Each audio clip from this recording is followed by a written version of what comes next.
Today on Drawbli. I'm drawing from my imagination. Hey, I'm Ben. And I'm Abby. And we are self-taught artists documenting our journey of learning to draw, which is, of course, better with friends. So click that subscribe button if you're new around here and share your artwork on Instagram with the hashtag Drawbli. Oh, and check out our guidebook, How to Easily Draw Every Day, at the link below in the description. Abby, I heard you drawing from the imagination. Yes, I'm drawing from the imagination. From your imagination? Yes. Wow, your imagination is amazing. Well, I'm drawing without reference from my imagination. The purpose at the time was to test kind of my feel for anatomy, my feel for, Proportions, yeah. yes. And as you can see from this very tall woman, I have identified a weakness. I don't know who this woman is, what she would say, but I do know she would say, meep. Meep, meep. Yes, she probably would say meep, and she would probably say, why the heck am I this tall? I love it. It's cool. Yeah, it's Your lines are so fun. yeah, I think I was using an ink brush here too. So that was fun. And then I wanted to test myself drawing like people like near each other as well, and just kind of more dramatic poses. So I thought of all the artwork I've seen of like water nymphs and stuff, and I decided to kind of give it that more sanguine vibe. I have seen you do this before. Oh, have you? Yeah. A water nymph. Kind of esque. Yeah. Yeah. So just testing again. Here I was wanting to test more like if I'm drawing two people that are supposed to be in the same scene, do they kind of look like they are perspectively making sense? Like, am I looking at one from a wildly different angle than the other? Okay. So still pretty loose, messy, but just trying to see that. And it's really, really hard to. Oh yeah. Do this. Oh, for sure. Arms are really, really hard. I just like the experimentation. Yeah, and it is very freeing too to just be drawing whatever I feel like drawing in the moment and trying to like get an idea for what. I don't think I could do this. Oh. I mean, you do a lot better when it comes to just bodies and perspective in general.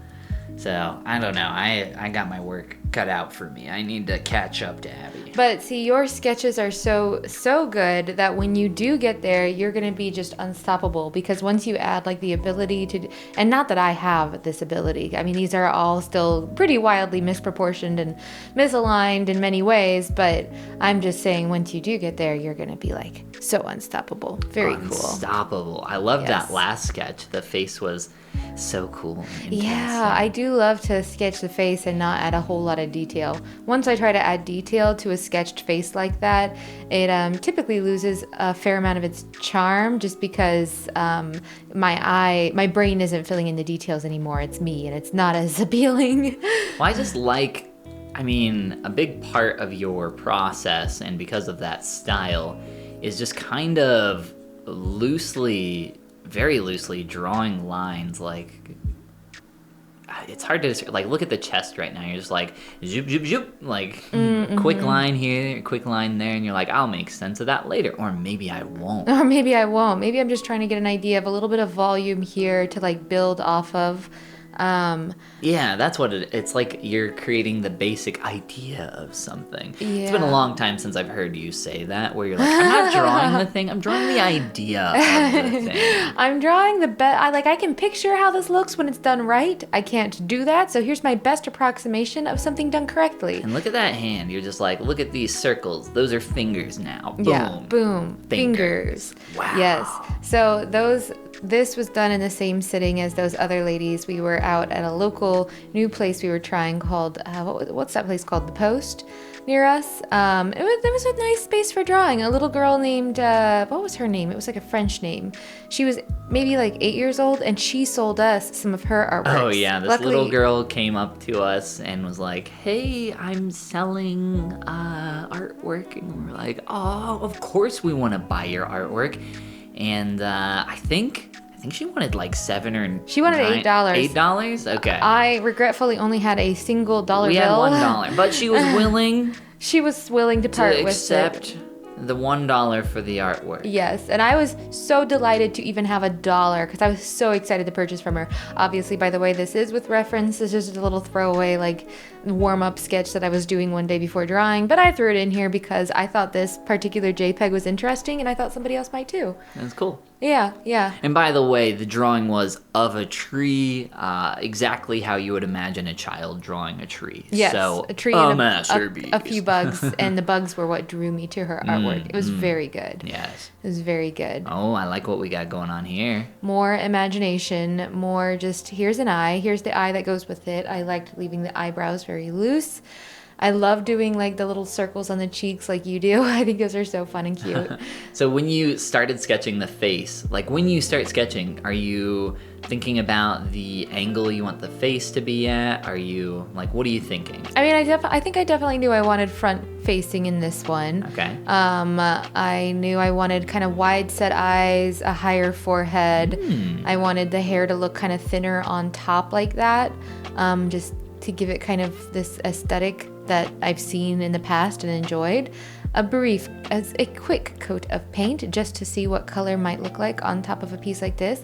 As we know, I've been working a lot with deeply saturating my skin tones, and in this case, I just, like I said, we're gonna break it. We're gonna go all the way with saturation until She's it's too glowing. far, and then we're gonna walk it back eventually. Do you walk it back here? No, because this is just a quick little sketch. And, Oh, that's fair. That's yeah. And I think this is the last thing I did just from imagination. This is always a fantastic test to me to draw a face that's in like a 3/4 view, because it's as common as it is to make faces at a 3/4 view. To do it without reference is surprisingly easy for me to mess up and have like the first half of the face be at one perspective and the second half be at another. So I don't even commit to trying to make this second eye look like anything until I feel like it's kind of in roughly a correct place. And I try to flipping the canvas a bunch of times to try to like help me see it better. I'm still feeling very like uncertain and unsure, but I mean, I think it looks fine. I tried to imagine it was a person in front of me, you know? Yeah, I think you did a really good job on the proportions without any reference. Thank you. We were recently at a festival in my hometown, and the people watching it was so fun. It was so cool to look around and see people out in throngs being people. So I like the way you say people. Yeah, they were just the people, and they were out there, and they all looked different from each other, and they were all dressed different from each other. But it was a festival, so everybody's kind of done up, and you know, like they're fun going out to a festival outfits. You know, they're but making it's an effort. also the Midwest, so hey. Yeah, but not to crap on the Midwest or anything. Oh, I'll crap on the Midwest. They're people, and Look, they deserve respect. I've grown up here. I've lived here with these people. I'm allowed. I'm one of them. I guess so. If we're one of them, we are the Midwest. Then we can say what we want. But yeah, I think the only reason I didn't go much farther on this particular piece was, well, we were done for the day. We were at the library, actually. We've been drawing at our local library. Yeah, it's fun to switch things up, you know, in terms of environment. Yeah, and it's so quiet, and I love that. Just older gentlemen on the PCs adjacent, and the PCs. Yes. I like the on the personal computers.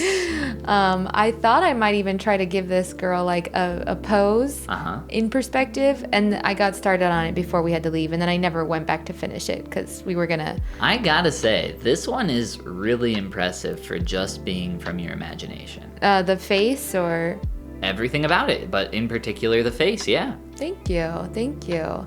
I enjoyed doing them, and it is fun to work without reference occasionally. Like I said, it really helps you identify your strengths and weaknesses. It helps you identify mostly the weaknesses. Yeah, mostly the weaknesses. Yeah. It helps you really see what you like, though, about, you know, your own work that you do. Like, oh, I really like making my faces like this or X like this. Ooh, maybe I need to try this exercise, but I'm gonna do a lot worse than you did. Oh, we'll see about that. I bet you're at a stage where you can take it pretty far. And if you want to see me take it pretty far, click that like and subscribe button and check out our guidebook, How to Easily Draw, every day at the link below in the description. And share your artwork on Instagram with #Drawbli, because drawing is better with friends. And this is the part where we say Goodbye. Goomba Abby, I'm thinking of a number between 1 and 10. What is it?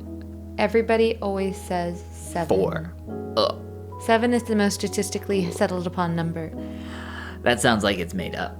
No, it's not.